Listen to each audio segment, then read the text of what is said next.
We are tackling a topic that is super hefty, can be somewhat ambiguous, and very hard to achieve.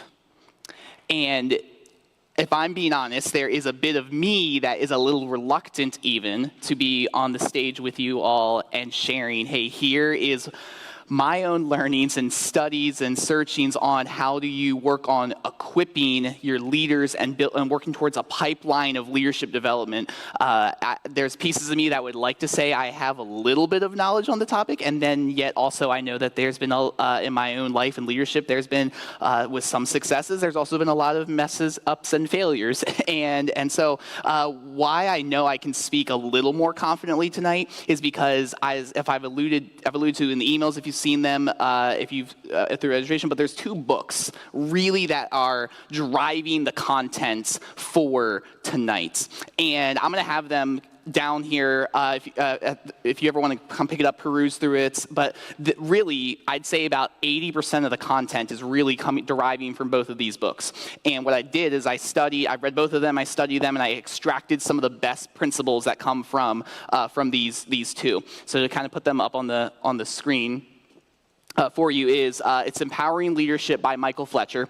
And I found this book, actually Scott Feather and I found this book when some LCBC executives at LCBC Church over in Lancaster, they said, hey, we are reading this book together on how to build leadership pipelines in our organization. And LCBC is a mega church with 20 different campuses, and we're like, wow, if they're reading it, we should probably read it too. And then this is a book, Building Leaders, by Aubrey Malfers and Will Mancini. Both of them, I got the chance to read this back in my Bible college days around leadership and church leadership specifically is a little bit of what this book is about, but absolutely stellar and really, really good.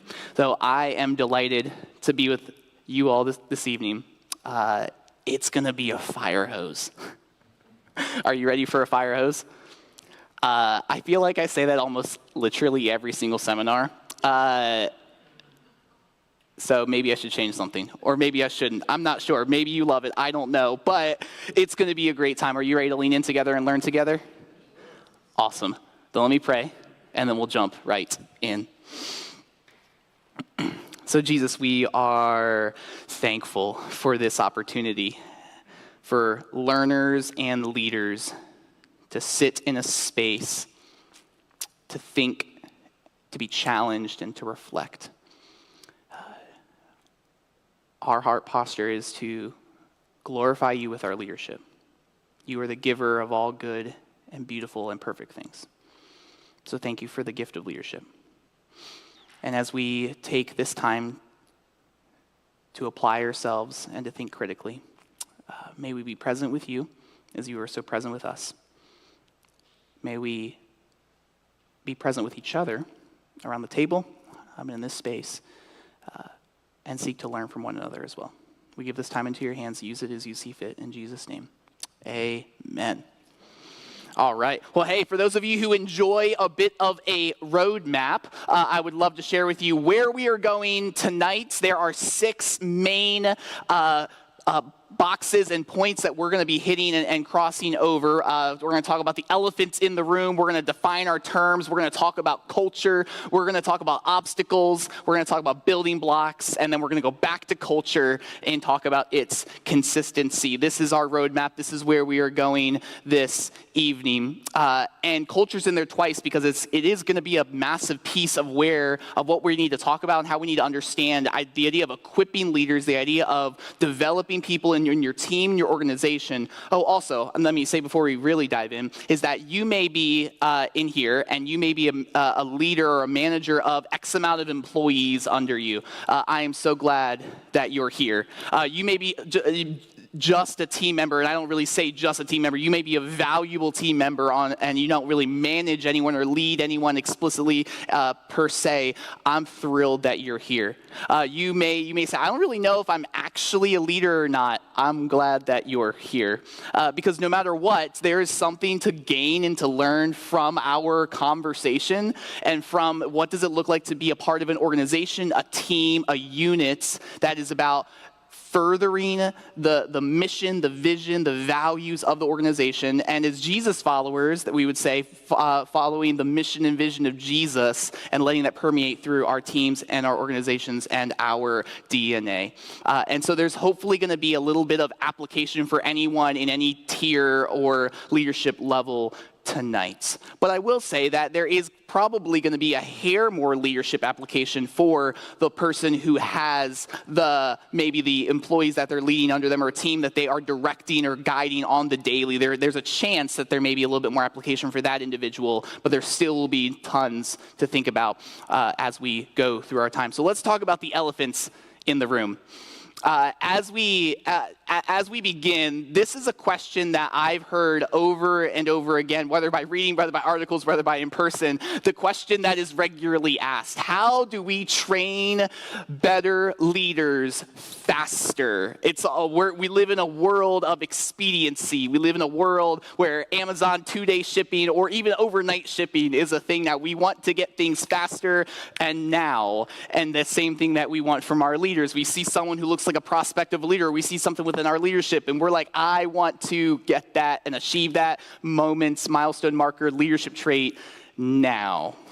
We feel that there is a possible tension in the room, and why is that tension even a thing? Growth requires that we add new leaders when our growth in our organization, growth within our team, growth within our church, growth within wherever it may be. And as we have growth, we need to add new leaders. Continual growth requires a supply of new leaders that we need to have in our pipeline or in our team or in an organization as we keep going. Now, the idea is this.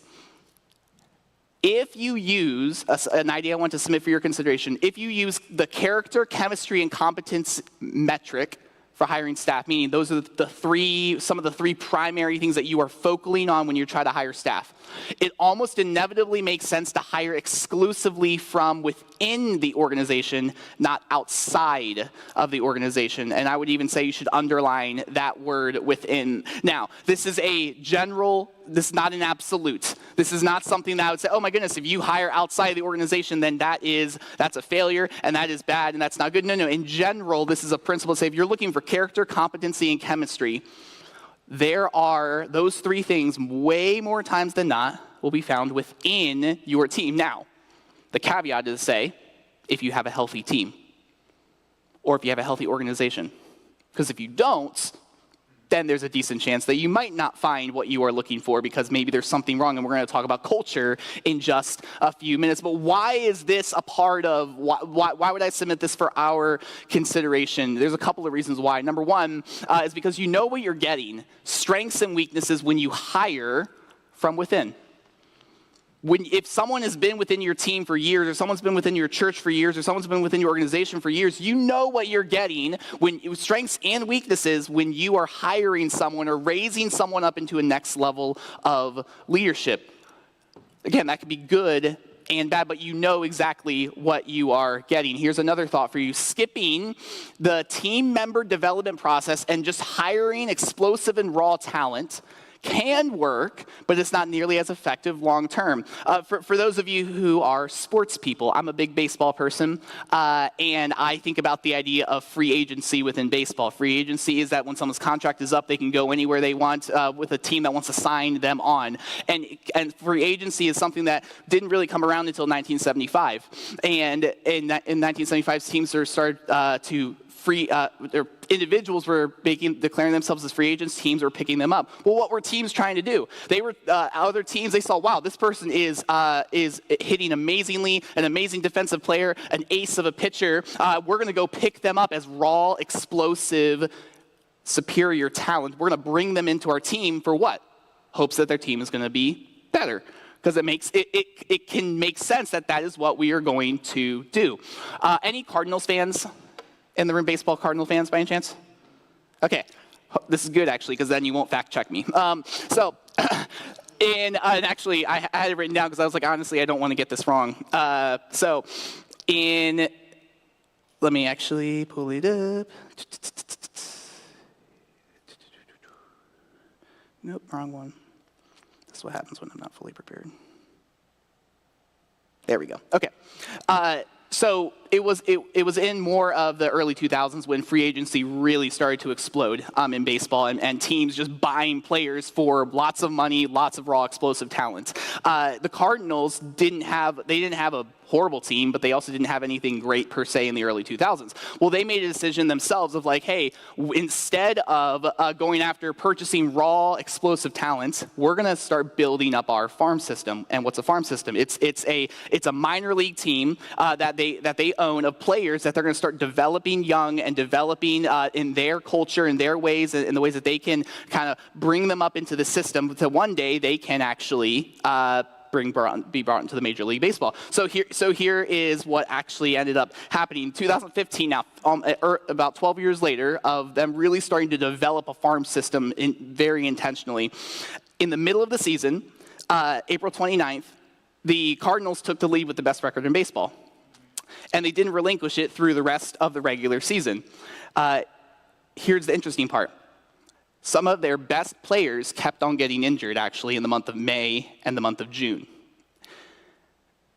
And yet, they maintained first place the whole season through.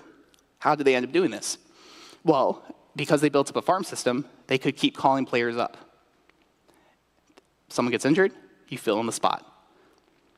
The rookies were ready to play at the major league level because they had been developed. They had been shaped in the culture and developed in the farm system. And this is something that is honestly pretty impressive, that they could literally, some of their best rock star players got injured and were benched for the rest of the season, but they could just fill in with the farm team. This is an idea of what it looks like to build up a pipeline. This is an example. Here's another example for you, a little bit more of a recent one. Actually, the Baltimore Orioles. If anyone knows the Baltimore Orioles, they really were terrible for a couple of decades.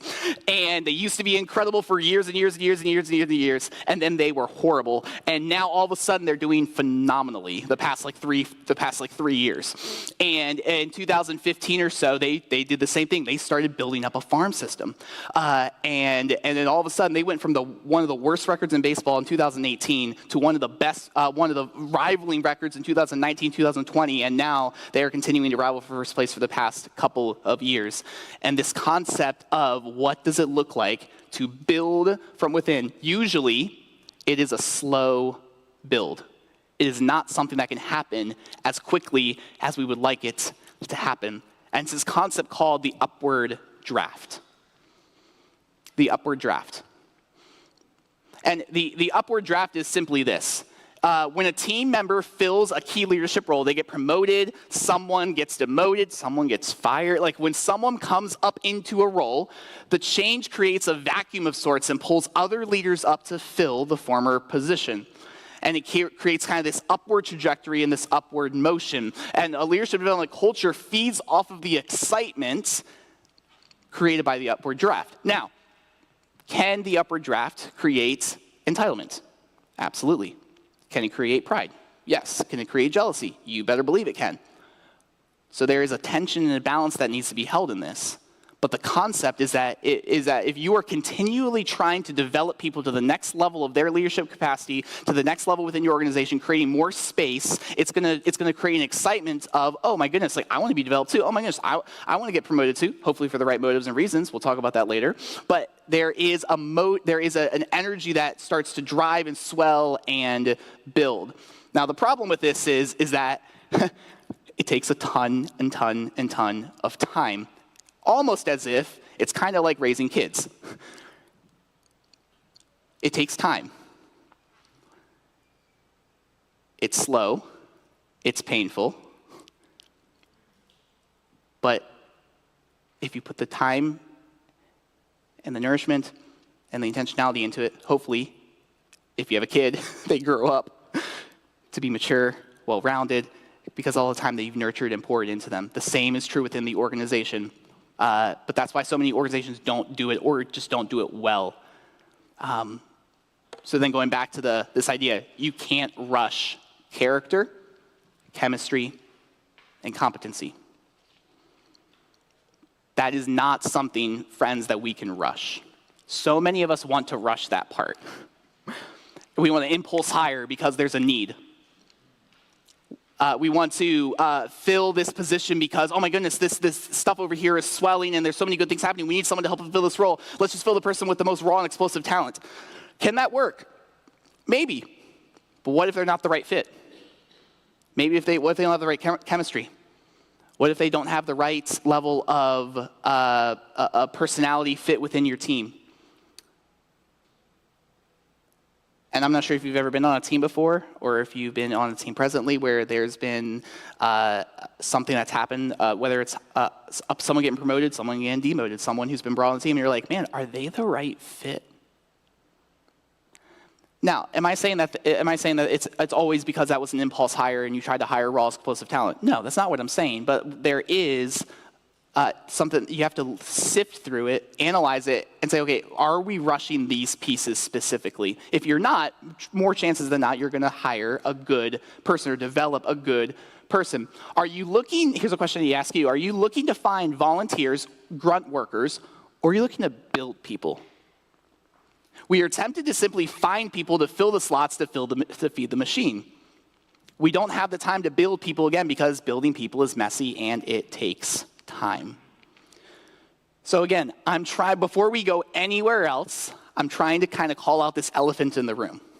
That everyone wants the right people, the strong people, the competent people, the people for the character, but the work that it takes to do that takes a ton of time within your own self. And if you were looking to build a team, build an organization, how do you do it well? So let's have some conversation about it, about the elephant in the room. So here we go, first couple questions. How does the elephant in the room make you feel of hiring inside versus outside? I touched on it very briefly, and that's intentional because we don't have time to dive into that deeper. But like, how does that make you feel? Permission to be honest. And also, sidebar, I was hired outside of Gateway, and I'm really glad I got hired into Gateway. So again, I'm not saying that hiring outside of Gateway or outside of an organization is a bad concept. Now, I guess my team members could say whether it was a bad hire or not. Regardless, I'm not saying it's a bad thing. So sift through that concept. How do you feel about that, inside versus outside? And then what are still some of the problems that can arise when you think about the upward draft? What negative things can swell up when you start having a positive momentum of up and upward draft? How can it go awry? Take some minutes and discuss that now. Together, we are going to keep on moving from the elephants in the room to let's define some terms, because I feel like if we are going to talk about culture and we're going to talk about equipping and we're going to talk about developing, it would be very helpful if we say, hey, let's get all on the same page for a second of what we are talking about. So a year and a half, 2 years ago, I don't even know how long it is now, we as Gateway Church staff got together and decided, hey, we need to define our own leadership definition or leader definition specifically, because there are hundreds and thousands of different definitions of leadership that you can find out there. And we were like, okay, well, what is personal to us? What is convictional for us? This is where we have landed. A leader is someone who influences culture, inspires action, and equips others to do the same. In a seminar probably about a year ago or so, Scott and I actually unpacked what we call the 5 marks of a healthy leader. And in this seminar, we unpacked this word leader and some of these other things. And all of our leadership development seminars are actually on YouTube. And you can actually go back and watch them. All the program notes that you have tonight are in all of the show notes on YouTube. And you can go back and watch any of them at any time. And when I send out an email sometime tomorrow with the run back of tonight, you'll be able to see where all the other YouTube videos are for your viewing pleasure. So this is our definition of leader, though. Let's talking about equipping for a second. To equip is to supply the necessary items for a particular purpose. Now, again, this is not, honestly, this isn't a fancy definition. It's not really intended to be a fancy definition. But just to say we are supplying necessary items for a specific, intentional, particular purpose. Next term is leadership development. This comes out of Malfer's and Mancini's book. They said this: the intentional process of helping established and emerging leaders at every level to assess and develop their character and to acquire, reinforce, and refine their knowledge and skills. That's a lot. And honestly, we could sit in this for probably half an hour and unpack this robust definition of what is leadership development. But maybe you take 15 seconds. Look at the definition, circle a word maybe that sticks out to you. All right, so what about our next definition? Culture. This is from our dear friend Merriam-Webster. And she says, the set of shared attitudes, values, and goals and practices that characterize an institution or organization. In order to understand culture, to understand equipping and developing leaders, we must understand culture, which is why that is what we're going to talk about for a little period of time right here in having defined certain terms that will be our understood moving forward. Let's talk about culture and some culture facts. So here we go. Culture is who we are and governs what we do and what we hold dear. Culture is almost everything within an organization. It's the stuff that is it's unattainable at times. It's the stuff that's in the air, like just the culture feels weird. Have you ever felt that before? Maybe you've walked into a room, you've walked into a team, walked into an organization, you're like, just something feels off. Maybe the complete opposite, and you're just like, wow, just something feels right. I wonder if you've ever felt that before. Culture is this thing that's so difficult to grab onto, but it's there, and it's literally everywhere. Another thought for us is that you yourself have a culture, whether you like it or not. You yourself, as a leader, as an individual, have a culture. You could call that your personality. You could call that your convictions. You could call that your quirks. You could call that your likes or dislikes. All of that stuff is a bit of a culture that is you. And here's the thing, is that you, as a leader, you are bringing culture to the table. But you're also being shaped by culture. Every single day, when you work with your team, or you work within your organization, or you live within your family units, there is a culture that you are bringing consciously and subconsciously. And then there is a culture that is around you that you are being shaped by, whether you like it or not. And we must understand this. When we talk about how are we going to equip people in our teams, we have to understand what culture is. Any attempt at change, meaning I want to equip leaders, I want to boost our team morale, and amazing, awesome, but any attempt at changing without addressing the culture will be met with failure because culture is just that powerful. So if you are trying to do something super amazing on a team and super amazing in an organization, but you haven't addressed some of the stuff that is maybe negative in your culture, what's going to happen is the culture that you can't really grab onto and you can't really fully understand is going to combat that thing, that good vision, that great idea, that great whatever it is, and it's going to beat it down because culture is just that powerful. Someone said this, and I loved it. It says, culture eats strategy for breakfast. I don't care how strategic of a leader you think you are. If you are not thinking about culture, your strategy will get eaten. And I have personally felt that. And it's real. And dare I say it, sucks. Because the most grandiose ideas, the most beautiful intention, if you are not addressing the root of what is a culture, it will demolish you. So you must be willing to look at what is my team culture? What is my family culture? What is my organizational culture? And leaders are naturally built and brought forth in leadership, not a volunteer-oriented culture. Now, run with me for a second here. We're gonna unpack this a little bit further later, this whole idea of like leadership culture versus volunteer-oriented culture. But leaders are built when you're not just trying to feed a system. Leaders are built when you are not just trying to put them into a cog in a machine. And I'm not sure if you have ever felt that before, but like, oh, I just feel like I'm a cog in a machine. Did you feel like you were being developed? Do you feel like you were being poured into? Did you feel like you were maybe even being valued as the way you thought you could have been? We're here not just to build a cog in a machine. We're here to build leaders, not necessarily just a volunteer-oriented culture. Now, we're not going to dog on volunteer culture. We're not going to say that in and of itself is an evil or that in and of itself is bad. That's not what I'm going to say. But if we're here to develop leaders, there is a mindset paradigm shift that we need to have over, I'm not just here to have volunteers, I'm here to build leaders. That's my shift of how I'm going to think. We're also going to talk about when is volunteering actually good. We will talk about that in a moment. But let's talk about culture components. There are 6 components that make up culture, the stuff that's ambiguous, the stuff that it seems intangible, that like, what is culture? Help me understand. I feel like this isn't the irreducible minimum of culture, but I feel like this encapsulates 6 very specific ideas of what is culture and how can you wrestle with it within your team, within your organization, et cetera. So number 1, this isn't in a prioritized order, by the way. They're just 6 randomly ordered. Number 1 is celebrations. What do we celebrate, and what does that reveal about who we are?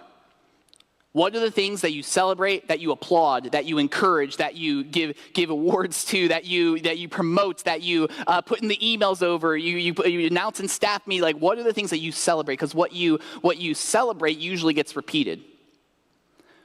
So what are you celebrating within your team? That is a part of culture. Number 2 is fears and superstitions. Superstitions, if I can say that word right. What or who are our people afraid of? So if you were to ask and poll and interact with people, what are the things that make them anxious? What are the things that make them insecure? What are the things that make them fearful within the construct of your organization, within your team, within your family unit, within your demographic, geographically? There are fears and superstitions that make up a culture. Number 3 is ideologies. What do we functionally believe? What does this mean? Simply put, this is your mission, your vision. What do you convictionally believe at the root of who you are? What are your ideals that we live off of? That is your culture. Number 4 is rules. Rules that are written, rules that are unwritten. Maybe you have a playbook for your team and you have a ton of written out rules, and maybe that's great and awesome. But maybe you also have some unwritten rules that are not in the playbook that everyone just knows. That's a culture. That we're not going to say that because it upsets the boss. Well, how'd you know? We just know. Or you shouldn't wear that. But it's okay if we can. But our boss said this in a meeting like a year ago. Okay, unwritten. There are unwritten rules that pop up, and usually they pop up pretty subtly, and then they grow over time. But we need to be aware that there are written and unwritten rules that bring up our culture. Number 5, this is an interesting one, celebrities. Who are the heroes and why? Who are the people in your team, your organization, your family that are those that you celebrate in a celebrity-like way? And I'm not even saying this negatively, actually. I'm saying this in like, man, who is the person who has radically impacted your team and you applaud that type of individual? Who was the founding CEO of your team? Who was the founding pastor? Who is the celebrities of who do we say, man, we look up to and we admire and we aspire towards this individual? Who are the heroes? Maybe it's someone that an organization right down the road, and you look up to them as a hero because you just see they're crushing it and they're doing so well, and you look up to them in that way, and that's like a celebrity in your mind.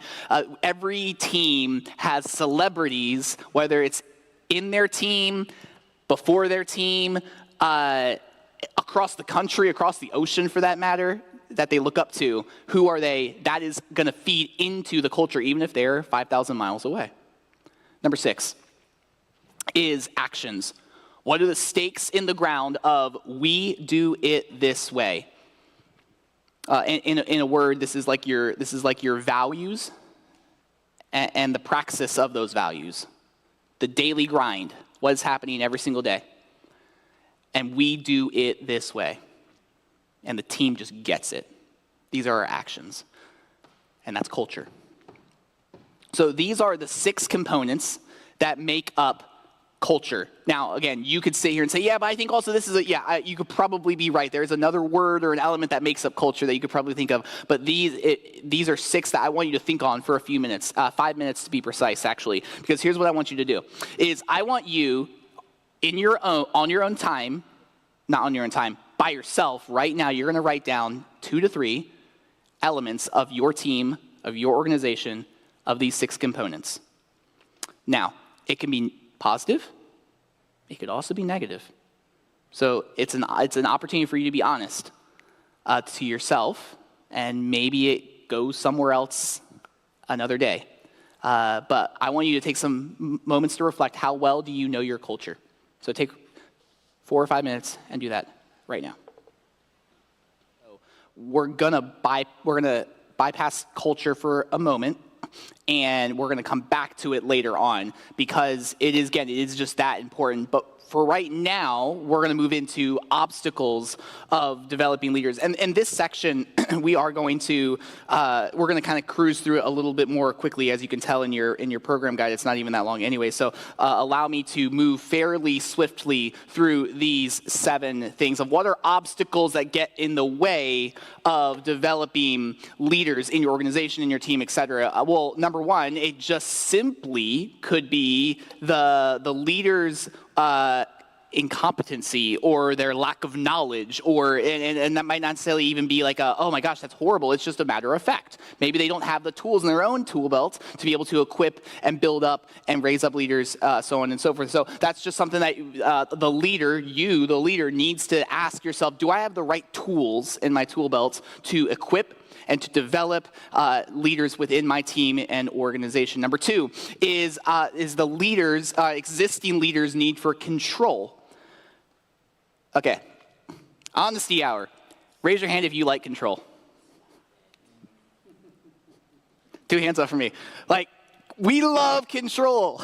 We absolutely love control. We're going to talk for a brief moment later on. We're going to talk about delegating, and delegating is like almost a cuss word for a leader at times because they love to be able to hold on to things so well. The idea of a leader's need for control, that is an obstacle in getting in the way of you developing people in your organization, growing, and your team being empowered, when we need to acknowledge that as a possibility. Number 3 is the idea of a volunteer culture versus a leadership culture. Again, we've already alluded to this once before. I've teased it once. I'm going to tease it a second time. There's going to be something I'm going to share a little bit later that kind of helps understand what is a key marker of a volunteer culture versus a leadership culture. But if you are just trying to feed the cog in the machine, that is a part of a volunteer culture.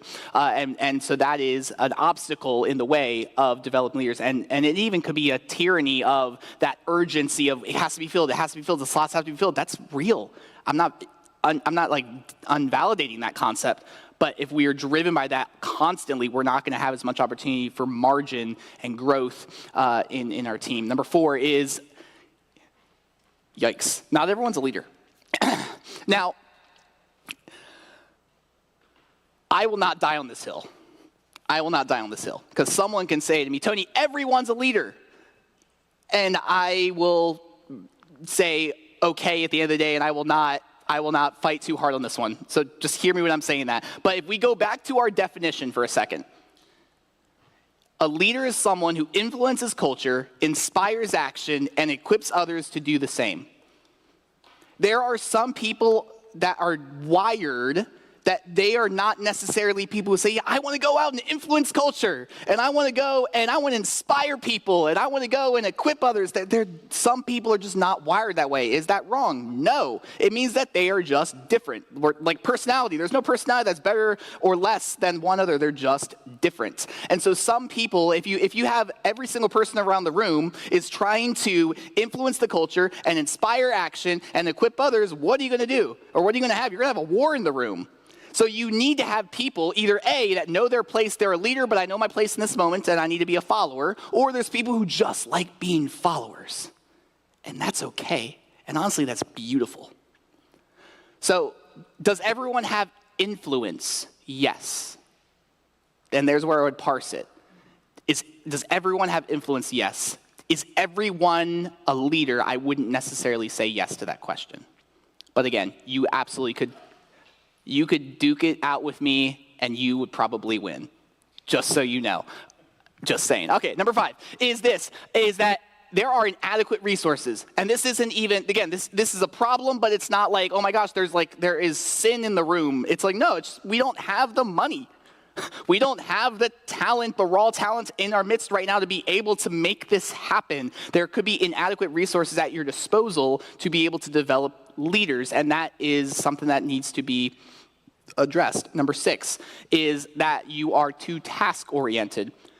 One of the marks of a health leader at Gateway Church is we say we value results and relationships. And there's a tension point between the two, that we are valuing results, but we're also valuing relationships. We're valuing relationships, but we're also valuing results. And if someone is only valuing results, tasks, that could get in the way of developing people. Number 7 is no vision for development.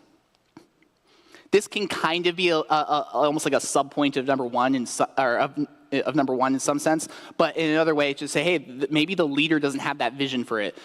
Maybe they aren't that long game minded or that long-term vision minded, and they're more about the short term and the short-term impact versus the long-term impact. Or maybe the team is structured in let's just get through tomorrow. And let's be honest, some days there are weeks where we just got to get through today. And that is completely okay. Not every day has to be a Thrive day. I hope you know that. But if you are constantly living only for tomorrow, I would say you're doing something wrong.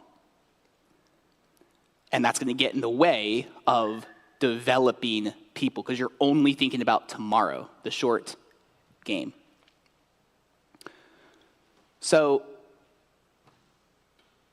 here's what I would do. I would love to have another table talk. I told you we're having lots of them tonight because this topic is ambiguous and this topic can be difficult to grasp with. So I want you to have more time to process together, whether you're a verbal processor and you just need to gab it out, or whether you're an internal processor and you listen to all the people that love to talk and then you formulate your thoughts at the end of all of it. All this time hopefully is for you. So here we go. What are some of the obstacles that you may have run into in your organization?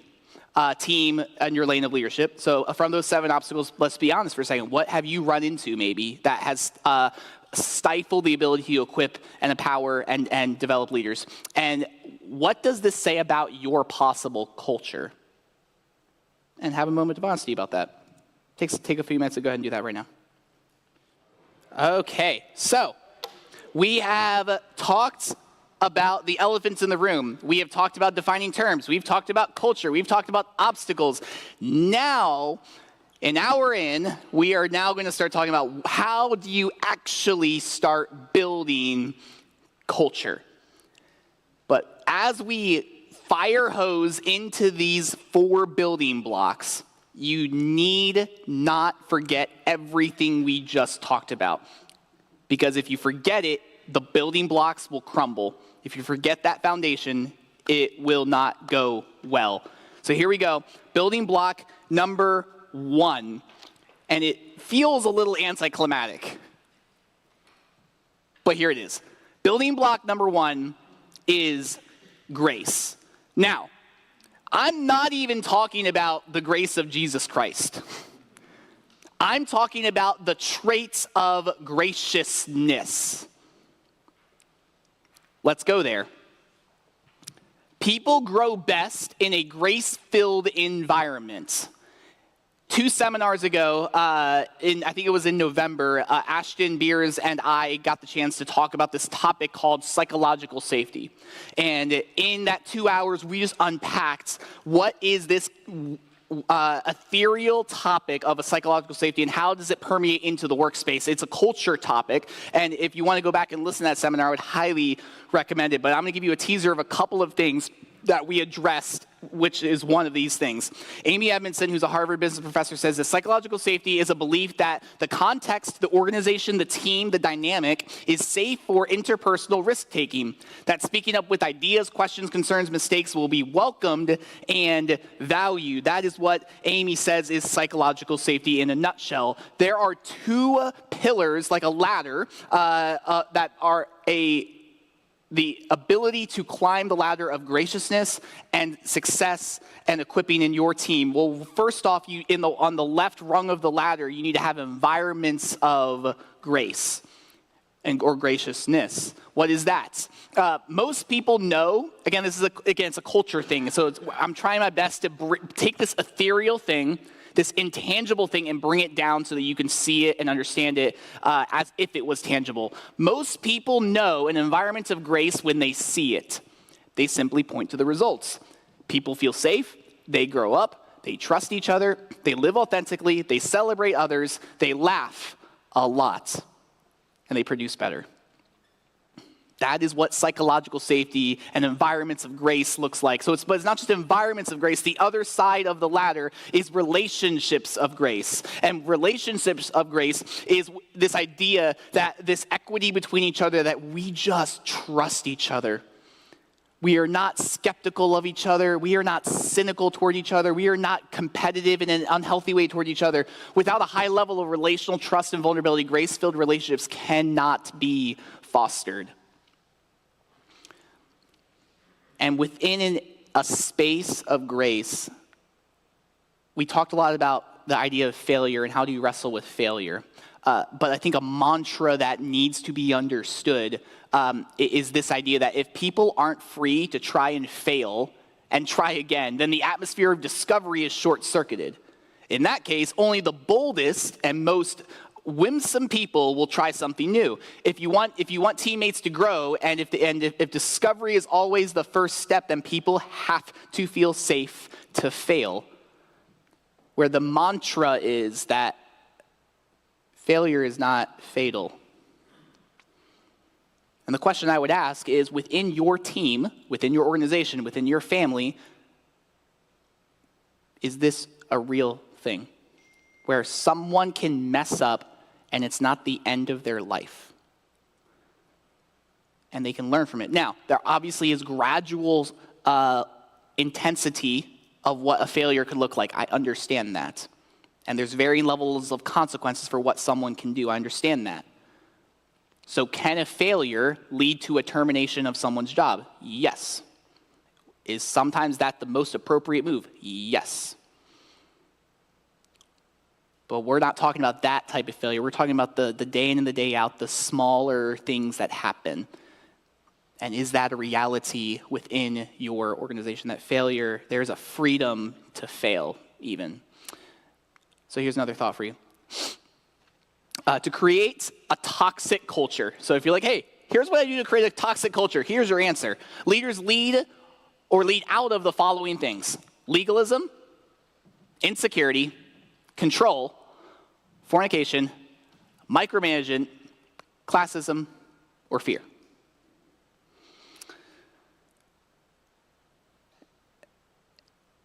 And again, the question I would ask you, if you were being really, really honest with yourself, where could you possibly fall in there?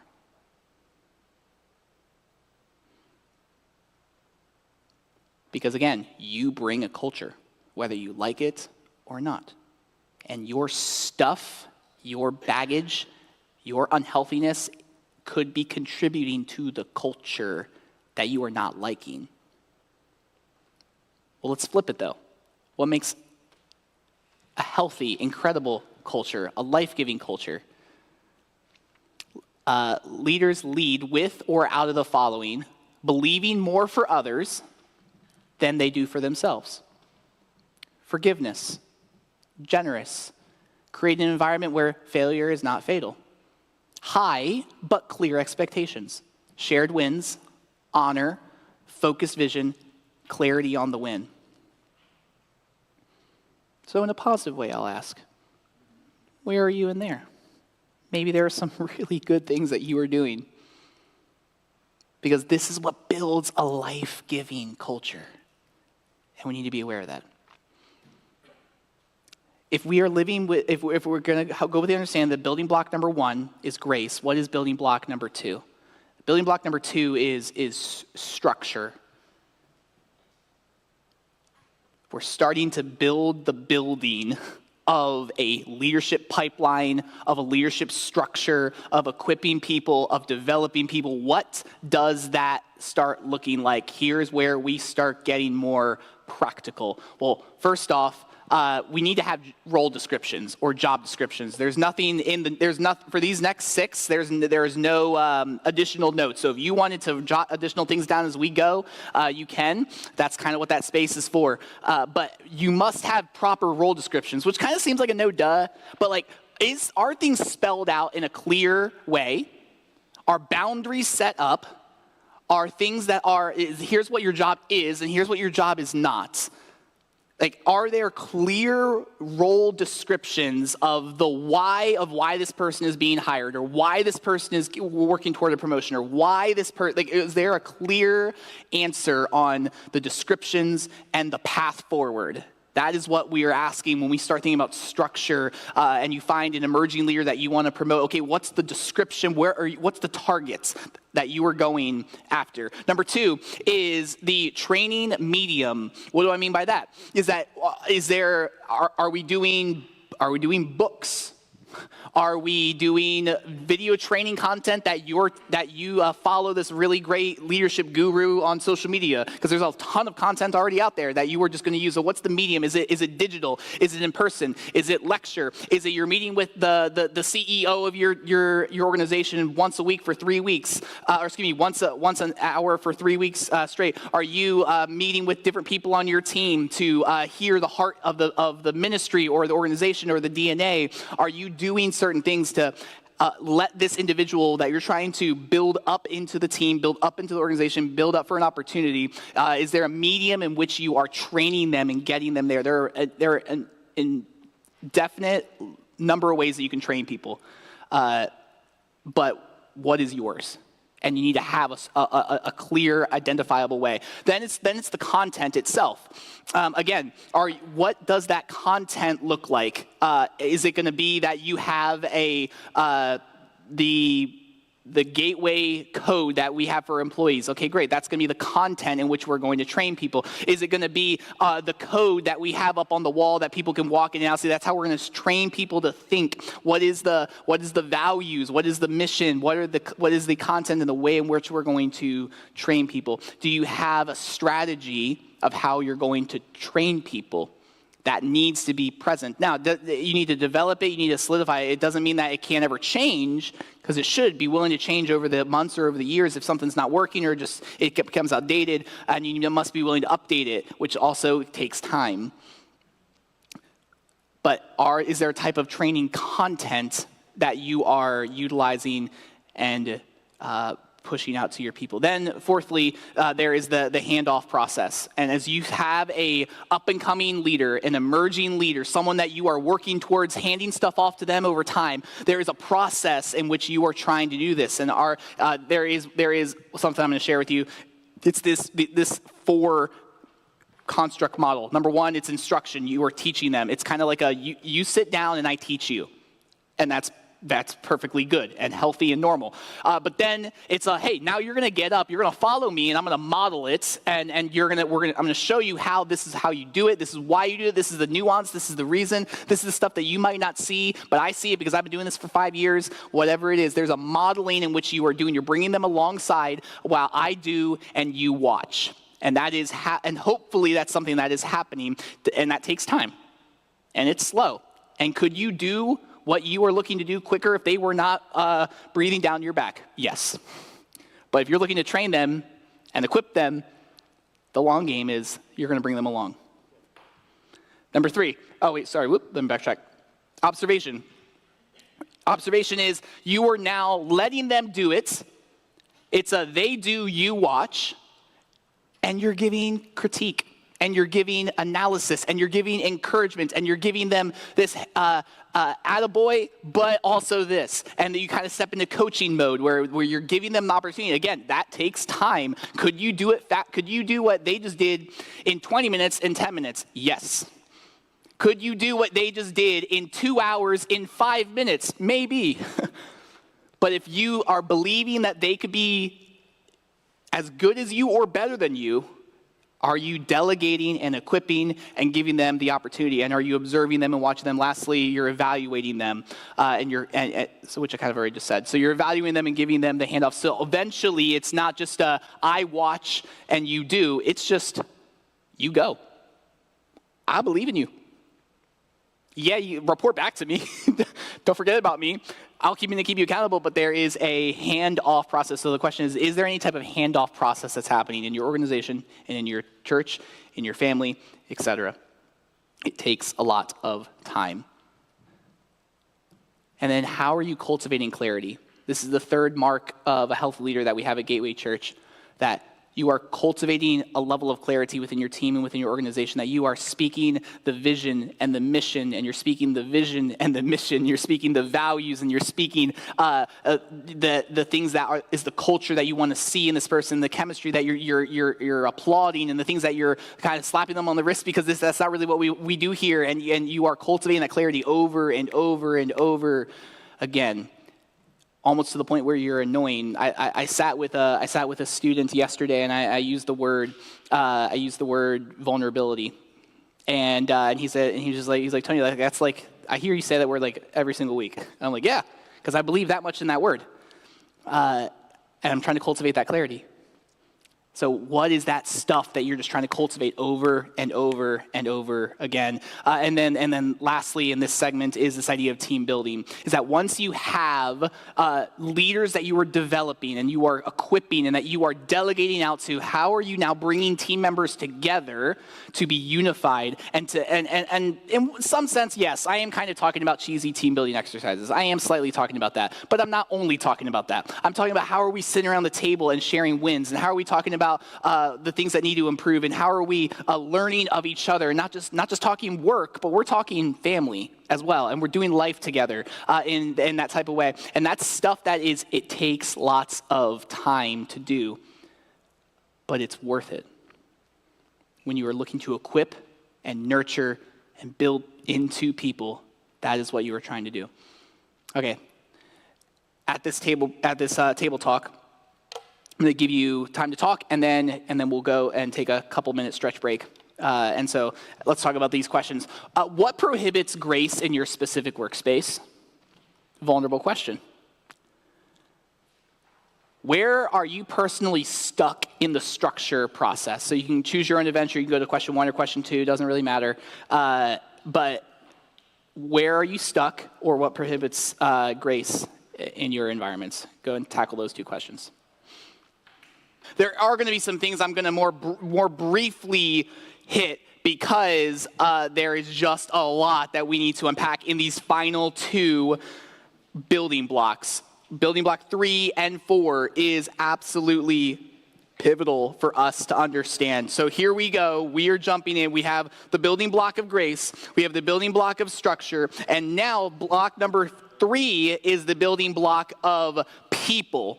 The actual people that make up your team, that make up your organization, the actual flesh and blood that is in the room. This is the people that you are working with, whether you like it or not. These are the people. What do we do with these building blocks? Who are the people that are already in your organization, paid staff or volunteer, that get your culture and that can breathe life into their leadership and calling? So you're thinking about who is already on your team, even if they don't sit in a certain role, or if they don't sit in a certain position, or they don't have a certain status of some kind, but who is already there that gets your culture? And that's going to be something that's going to be woven through here. You need the people that already get your culture. Now, we already said it's a caveat, say, is your culture healthy? That needs to be answered. But if it's a healthy culture, you need the people that already know your culture. These are some questions that we're gonna look at later, actually, these empowerment questions. But what I want us to zero in on are these two. When we think about the people on your team, in your organization, who qualifies as an emerging leader, and what passions and gifts does this emerging leader have? So this is what you need to start thinking about now, is here's the need, but who do we have, and who is an emerging leader, and who is someone who has these particular gifts and skills, etc. And as we talk about now, let's call people into talent, let's call people into opportunity, what do we do? We're going to get practical now of what does that look like. And you see someone, you see the talent, you see the opportunity to build them, to delegate to them, empower them, whatever it may be. How do you call people into opportunity? Here are some things to think about. Number one, call them not to the world, but their world. I don't know if you've ever had this feeling of, like, when someone says, hey, to be like a world changer, or you're going to make an incredible impact on the world, and that makes you stressed. Because you're like, I don't know if I want to impact the whole world, or how am I supposed to reach the whole world? Well, what if we appeal to your world, their world, and their sphere of influence, whatever that may look like? You want to call an individual not to you don't want to scare them out of leadership. So what does it look like to call them into their world, to give them like a microcosm of understanding of what is their influence, what is their talent, and how you see it fit into the picture of the world around them. You also, secondly, need to believe more for others than they believe in themselves. I cannot tell you how many times I've had conversations with people that don't believe in themselves, but I see their talent and their capacity of what they can do. And sometimes we need to believe for an individual when they don't believe in themselves. Is there a point where that can become unhealthy, where we're like enabling them through belief? Possibly, yes. But what does it look like for you to believe in an individual and speak truth to them and speak life over them and call out what's good in their life and the leadership traits that they have? So that's another tip that should be happening. Number 3 is value character over anointing and gifting. Anointing can come in a microwave. Character grows in a crock pot. Skill can come pretty quickly. Lock someone in a room and make them work on a Rubik's Cube and give them a couple hours and enough determination, they can probably figure it out. I couldn't figure it out, but someone else could figure it out. But character takes time. And lock them in a room and they can't really grow a whole lot of character. Put someone else in the room and lock them both in the room. They're going to learn some character over time. Character is what we are looking for. You're not looking for the raw, explosive talent, as shiny and as appealing as that usually is. You're looking for character. Let's continue on this character bit for a second. Skills can be taught in a microwave, but character is slow and a painful build. Again, you can teach someone, you can bring someone along you, and they can learn how to do the tasks, A, B, C. They can complete it in a couple of days, and they'll be proficient at it, they'll be competent at it, they're going to be doing better than you. But how's their character? How's their faithfulness? How's their integrity? How's their patience? How's their trust? Like, if those pieces are missing, I'm sorry, it doesn't matter how great they are, it's going to feed into an unhealthy culture. So we need to be aware of this. Talent can get you there, but only character can keep you there. Talent can get you there, but only character can keep you there. So what about this? Everyone has a character gap. And the gap between your calling and your character is the danger zone. Every single one of us has the ideal version of us, and then there's the real version of us. Everyone has what is their best self and their worst self.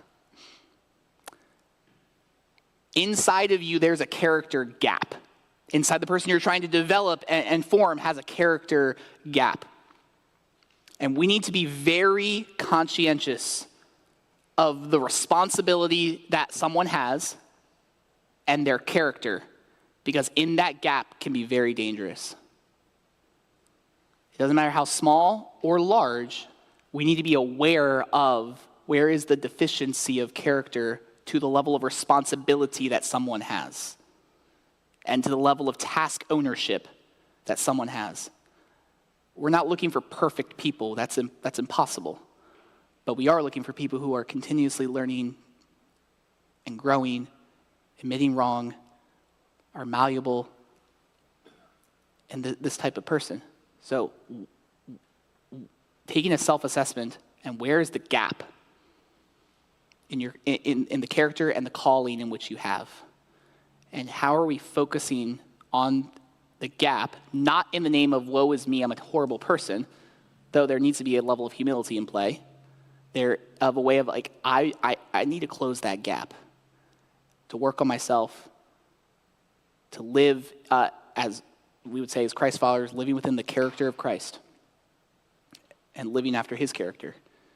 Because when we try to do it within our own strength, we're going to fall miserably short. So how are we assessing and acknowledging that character gap that is present? How about this? Real authority is derived from who you are and who you have become, not what you do.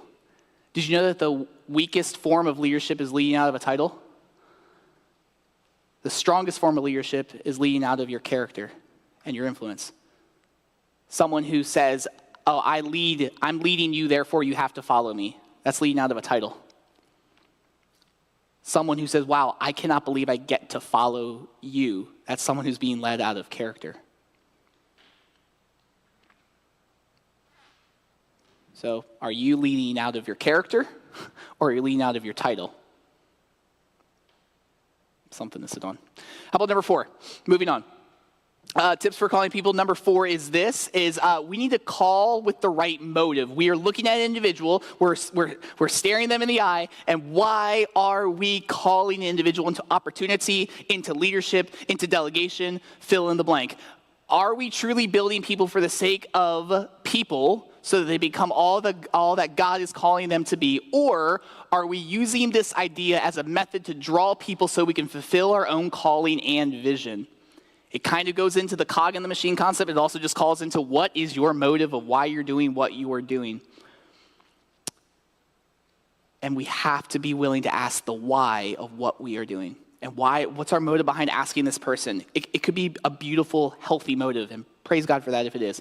But could there be some unhealthy motives behind why you're trying to give someone an opportunity? Maybe it's because you're trying to slack off where you know you shouldn't, or maybe it's because you're trying to push an agenda that is more your way than what's healthy within the organization or team. To be honest about that, why are you calling someone into opportunity? Number 5 is what I like to call the shoulder tap. You should underline it because it was supposed to be a word that you fill in. And honestly, you should star it, box it, put praise hands around it. I don't really know, because this is the thing, gang. This is it. The shoulder tap is the thing that I would say is going to be your best friend. What in the world is the shoulder tap? It is this thing where you see someone and you see their potential, and you then walk through this 4-part construct of the selection, the connection, the vision, and then the petition. What are those 4 things? The selection. Who are you looking for?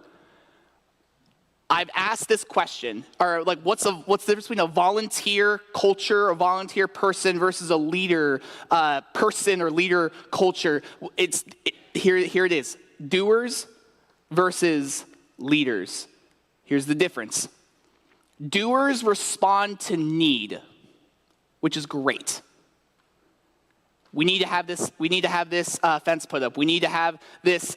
We need to have this floor uprooted. We need to have this post assigned to someone who can stand there. Whatever. Doers respond to need. Leaders usually respond to vision. The ethereal, the stuff that's a little more difficult to grasp. Volunteers are amazing because they're doers. And they get stuff done. The more leader that we would say as an individual is someone who can more respond to vision. Here's another way to think about it. Is that doers respond to mass appeals.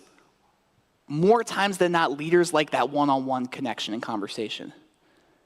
If you've ever tried to do like a mass appeal, whether it's from a stage or whether it's on social media and you get no one, or you are struggling to figure out why this like great opportunity is not being taken, because the leaders usually like that one-on-one conversation. They like the shoulder tap. They like to see the vision. They like to see the need. They like to see the why behind what's going on. They like to kind of know the details that sometimes the doer doesn't really, not that they don't care. It's just, that's not how they're wired. And that's okay. So who are you looking for? Typically, when you're looking to equip people into higher levels of leadership and opportunity, you're looking for the leaders, not so much the doers. This is not a dogging on doers by any way, shape, or form. Please don't hear what I'm not saying. But as we're looking for equipping, we're a niche conversation here. You're looking more for the leaders who respond to vision, and more times than not, they want the one-on-one conversation. Now the connection. Who are you looking for? Now who gets the invite specifically? With mass appeal, responders usually select you, versus the shoulder tap, you get to select the people. So when you put out a mass appeal over social media, you have no idea who you're going to get. Now, you have the opportunity to say, no, I understand that, but you don't know who you're going to get. When you are specifically shoulder tapping individuals, you're the one in the driver's seat. And that can be a really good thing. Who gets the invite? As you see who should get an invite, you walk up to this person, and you share with them. And you share with them, hey, here's what I see in you. Here's the talent that I see in you. Here's the opportunity that I'm watching you do such a great job at. Here's 3 reasons. Like when you did that, and you give me specific examples. Like, whoa, like you're seeing me? Yeah, I see you. Tell them what you see. Secondly, you share with them what the vision is. And here's why this might work for you. And then thirdly, what the opportunity is. So being in youth ministry, I'm constantly thinking about, hey man, who could be a really good middle school small group leader? Or who could be a really good high school small group leader? And I see someone, and I got the person. I see that they are amazing with people. So I go up to them, and I was like, in the lobby or whatever, and I'm like, hey, you just bring such a warmth to you, like people around you. And it's so cool to see that, like, when you talk with people, your eyes are, like, locked in with them. Like, you're not, like, looking over their head. You're not getting distracted. Like, you are dialed in with people. I've noticed you do that, and that's really cool. And I want to appreciate that about you. I also see that when random teenagers have walked through, you kind of have just been able to see what they're wearing, and you're like, oh, like, you go to Coatesville. I went to Coatesville, and you're able to strike up a conversation, like, really easily by the stuff that people are wearing. Like, that's really neat that you can kind of easily do that. That's really awesome. Do you know that we have a youth group here? And you know that like we have an opportunity week in and week out that you could lock eyes with people, and you could talk with teenagers in a space and talk about the Bible, where we get to pour into and invest and care for students and shepherd them and guide them in such a malleable time of life and season. And you get the chance to impact them for decades to come by the 1 or 2 or 6 year impact that you would have if you invested time into these students. We have small group opportunities. If that's something that would interest you at all and what that looks like, I'd love to share with you. Like, I'm not saying that's stupid easy, but I am saying that if you're looking for it, you're going to see it. So how are you trying to share with people through a connection and calling them into an opportunity through the vision? People usually want to understand the why before the what. So a tip is, let me share the why of the organization, of why we're doing what we're doing, and then let me share the what.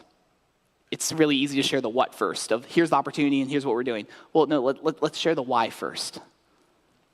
And then more times than not, they'll get on board with the what. How about this idea? Again, we're coming back to it once again. We're looking for chemistry, we're looking for character, and we're looking for competency. It's a really great metric. It's not perfect metric, but it's a pretty decent one that you are looking for in people. Character, competency, chemistry. That's the type of person that gets the invite. You're constantly headhunting. You're within your lane of ministry, within your lane of leadership, you're constantly looking around, who can I shoulder tap? Who can I call into an opportunity? Who can I call into leadership? Who can I empower and encourage? Even if they say no, and you got the chance to encourage them with something that you see that's really cool in their life, you just encouraged them and built them up. That's a win. So how are we constantly looking for opportunity to affirm and encourage and just to be friendly and follow your gut? I can't tell you how many times that there's been moments I've had like a gut feeling that I should say something or do something, and then I didn't do it. And I felt a little regret afterwards. And there's been moments that I did, and like, whoa, God like used it in a really crazy cool way. Even if it wasn't necessarily to get what I want, but God still used it in a really cool way. Be friendly, follow your gut. And talking to multiple people over time that aren't a good fit is a part of the process. So getting the no's is okay. Is it frustrating? Yes. Is it very frustrating? Yes. Is it head pounding frustrating when you get 7 no's back to back to back to back to back to back to back? Yes. But it's a part of the process. Because as we talk about then the vision, you don't want the people who don't get the vision. So I'm glad you're getting no's because you're probably not getting people who catch the vision of what you're trying to accomplish and what you're trying to do. So the vision, is it caught? Here's what we need to know. If you can't see it, if you can't see the vision yourself, you can't lead it. So this goes back to the idea of, do you know your vision? Do you know your mission? Do you know your values? Do you know the DNA? Do you know the culture? If you have the ability to spot it yourself, you can then lead it. But if you can't see it, you can't lead it. So you can't bring people into the call if you don't know what the call is yourself. And if they can't see it, they can't lead it. So what I would say to this is if they cannot see the vision, if they can't see the pitch in which you're trying to, as best, you got your best appeal and pitch that you've ever done, and they are like, I don't really know if I should, here's what I would say. It's usually not good to beg. And yes, can you maybe give them like one last Hail Mary, one last ditch effort to try to like appeal? Sure. But again, do you want people on your team that don't get the vision? I don't think you do. And if you're trying to force something into the vision that's not actually there, what are you doing? You are putting a cog into a machine that's not meant to be there to begin with, and you're just perpetuating a possible problem of an unhealthy culture. So you want the people that get the vision. Okay, I'll get off that horse now. The petition. Would you like to join? So you've sought out what you want. You've made the invitation, you've made the connection, and now you're going to invite them into it. So number one, you're going to clarify the commitments. You're going to say, hey, if you step into youth ministry, here's what it's going to mean. You're going to be here on Wednesday nights. You're going to be here from 6 to 9. You're going to make youth staff meetings that happen once a month on Sunday mornings. You're going to do these things. Like, this is the commitment and what it means to be on our youth staff volunteer team. You're going to clarify what the commitment is. But then number two, you're going to caution the candidates that they should contemplate whether this is the right move at their stage of the journey. Again, that if you are going to get someone that's all in, you want them to be all in. You don't want this hesitant. You don't want this reluctant. You don't want this, I don't really know if it's going to work out. Now, can you have a conversation with someone and say, hey, let's do a 1 month kind of period of time where it's like a trial run. Can that be okay? Absolutely. But you're clarifying that is the commitment. It's a 1 month trial run. But you want people who are all in the sense of for the long-term commitments as you are calling them up and out into it. So give them the space and the cautionary of what this type of commitment is. Then thirdly, is you are calling them to commitments and welcoming them to the team. If they're like, yes, I'm all in, I want this, let's make it happen. This is what it looks like to shoulder tap. Now, I want us to think holistically human for a second. As we think holistically human within a person is not just flesh, we're also a mind. We're not just mind, we're also a heart. We're not just a heart, we're also emotion. So there's a lot of us, and a lot of us is messy. So how do we kind of think holistically human? When you're trying to build people, and when you're trying to pour into people, you need to think in a holistic fashion. So number one, you're thinking about their character, their being, which is that soul work in which you're working on. How is this person being developed within their character? Secondly, you're thinking about the knowledge in which they bring. Is their head work, is there competencies that they are working on in the cognitive space?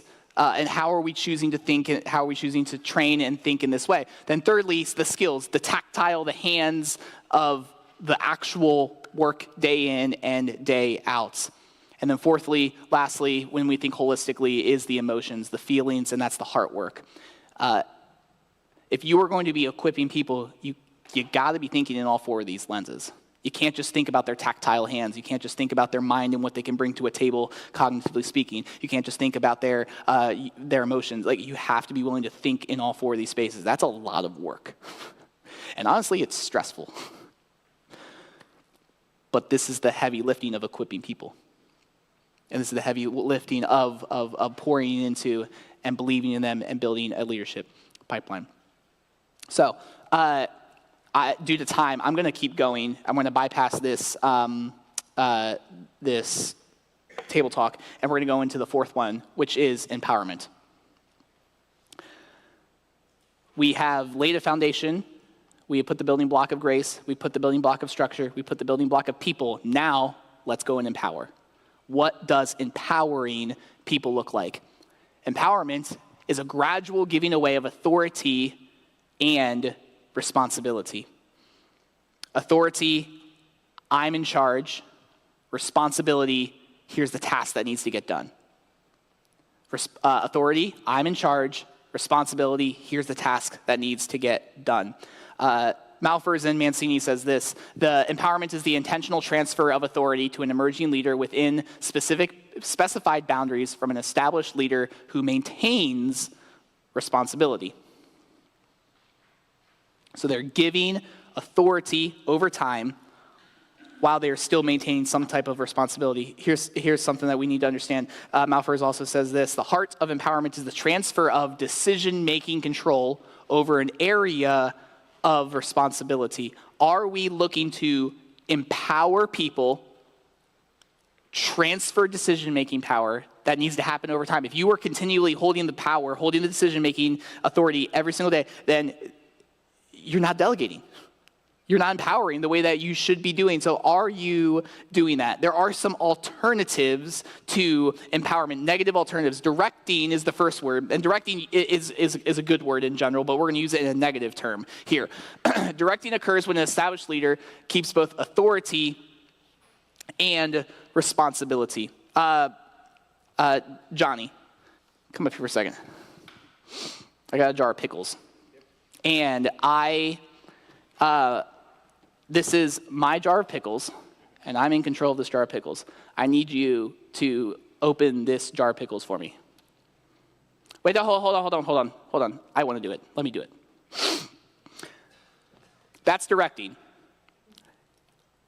Occurs when an established leader keeps the authority and the responsibility. I asked him to do something, but I said, no, it's mine. Don't touch it. That's bad. That's not empowerment. How about the next one? Abdicating.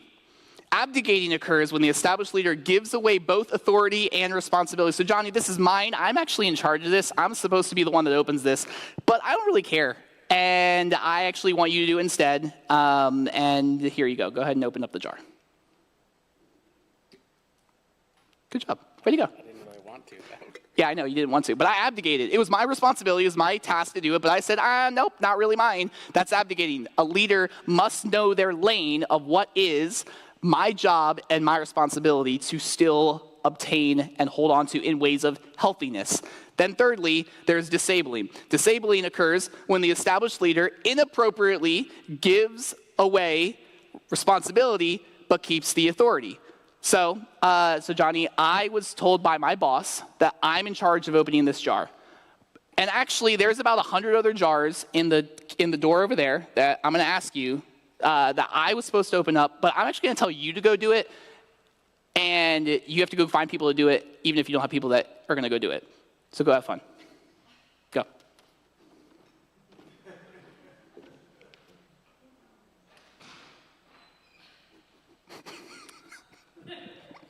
Okay, great. Thank you.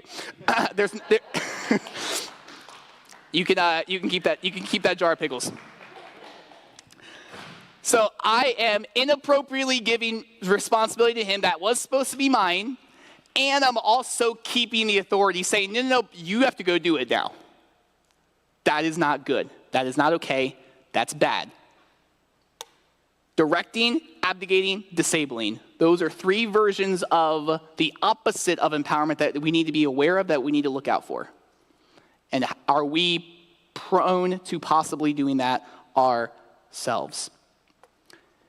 As we look at this graph, at the top you'll see that there's an empowerment dynamic, there's a leader's inordinate desire, there's an empowerment priority, and there's an area of heart building. For area number 1, there is an empowerment that increases in the scope of unknown outcomes. When you're looking to empower people, what will inevitably happen is there will become increasing levels of unknown outcomes, and that can get stressful.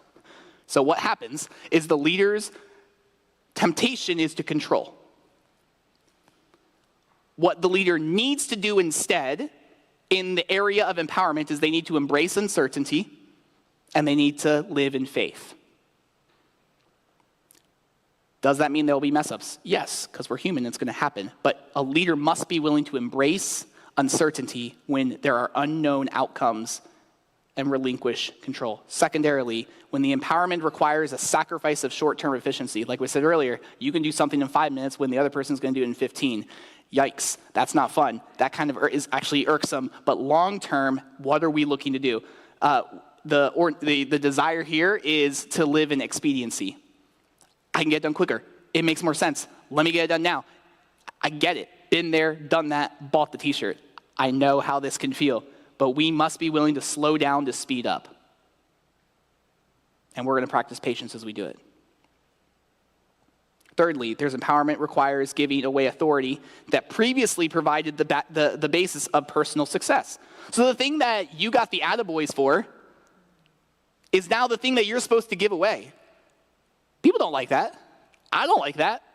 The thing that gave you personal success is now the thing that you need to give away. Well, what's that going to test now? That's going to test your power. Are you willing to relinquish power? Or are you wanting to live within power? In order to do that, we need to starve our ego, and we need to live in humility. Fourthly, empowerment necessitates close and support authentic community with other leaders. That's not done in a vacuum. It's not done in a space of, oh, it's only me, and I'm the only one developing, and I'm the only one equipping, and I'm the only one doing these things. It necessitates close support, authentic community with other leaders. Well, that's going to test and tempt one's isolation.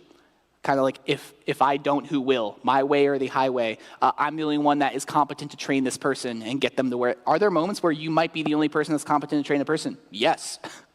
That might be a real thing. However, though, how are we still not choosing to live in isolation? And know there's a community that we are trying to connect with others and do so in love. So again, empowerment questions. What areas require my direct attention and which don't? This could be a very fascinating exercise for you to do on your own time. What things require your direct attention that you cannot release? And for good reason. And which are things that you can release and maybe you should? What is the most strategic empowerment area at this time? What's the area within your organization, within your team, within your family, whatever it may be, that you need to focus on? What are the last question? How will the transfer of authority take place? So again, this dialogue these are really great questions to reflect on, to process on as we keep on going. I apologize that this table talk. We'll actually finish on this one, but let me hit this culture consistency. It's very short. There's 5 things to kind of end our time as we talk about culture's consistency. Language creates and carries culture. So what's the language within your team, written and unwritten? What's the language on your team that's written and unwritten? Mission. Ask the question, why are we going? Do you have a mission statement? Vision asks, where are we going? Then we come to the values and it says, what is going to fuel us? And we talk about culture. Who are we going to become? As we think about those 6 priorities earlier. And then strategy. How are we going to do that? Do you have this within your team? Do you have this within your organization? Do you have a mission, vision, values, culture, strategy? And how are you working towards the cultivation of clarity within that. Number 2 is culture must be backed by action for it to stick. Michael Fletcher, I think he nailed it when he said this, is that vision leaks. People hear it, they get it, they give to it, they clap for it, and then they promptly forget it. I hate it, but it's true. And once vision has leaked, what do? What is left? Culture. We have to be willing to take culture, take our vision, our mission, our values, our culture, our strategy, and keep pounding it over and over and over again because vision leaks. And it must be backed by the action. Number 3, find language to culture gaps. Find language to culture gaps. So again, I don't know if you've ever seen this before, but maybe there's an organization that has values up on the wall and their team reflects something completely different. There's a gap. So maybe within your team, within your organization, you say, where are the gaps that are present, and how do we close those gaps? Number 4, what you celebrate will be repeated, and we mentioned that earlier. What you celebrate will be repeated. We're not talking about giving participation trophies to people, but how are you choosing to celebrate the things that are good, that are healthy, that are honorable? And then lastly, 5 is only promote culture carriers. Like, you must be willing within your team to promote the people that carry the culture, not the people that just look shiny and great and say the right phrases and the right things, but their character is deficient. Fletcher says this: your best leaders may not be your strongest leaders. Your best leaders are your culture carriers. When they sneeze, other people get the germ. Bottom line, they spread your culture. They carry your culture. Hire those people. So what I would like to do for just a couple of minutes, since we kind of flew through that last bit of content, I want to give you just a couple of minutes to talk about this last table talk that we didn't get to. And I'm hopeful that this can end us and wrap us up with a bow here. There we go. Whoop, too far. Which pitfall do you fall into more easily between dictating, abdicating, and disabling? Not a light question whatsoever. And then which ordinate desire do you fall prey most to? Not a small question at all either. But hey, if we are leaders, we got to be willing to do the heavy lifting. So let's ask this question to wrap up our time. It could be your table going to decide, hey, we're going to sit in silence over this, or let's talk about it for just a few minutes, and then we will promptly wrap up our time together. So just take a couple minutes, answer that question, and then we will be done. All right, I'm going to rudely cut you off because I am rudely going over 9 p.m. right now. And if there is, when we conclude in just a couple of minutes, you can keep on with your conversation that you may be having right now. A key takeaway I would invite you to think about as you're driving home, and as you are, maybe you take this packet and you take it as your light reading for bedtime, or when you wake up tomorrow morning, or put it on the shelf for a couple of days and come back to it, because this was a fire hose. I do apologize over the slightly more rushed nature of the last 20 minutes of it, because there's a lot. And this is my first time teaching through this particular content as well. So I am also seeing that maybe this is a little more than 2 hours worth of time together. But I'm hopeful that there is just like one little nugget of wisdom, one little nugget of insight or motivation or inspiration that you can take out of this. You can't change everything overnight, and it takes a ton of time. So be intentional, be grace-filled, and be someone who is looking to empower and equip people and breathe life into their skills and into their passions and into who God has called them to be. Thank you for being willing to be here tonight and to put the work into the past 2 hours, to be present and to process and to dialogue, and it's been fun.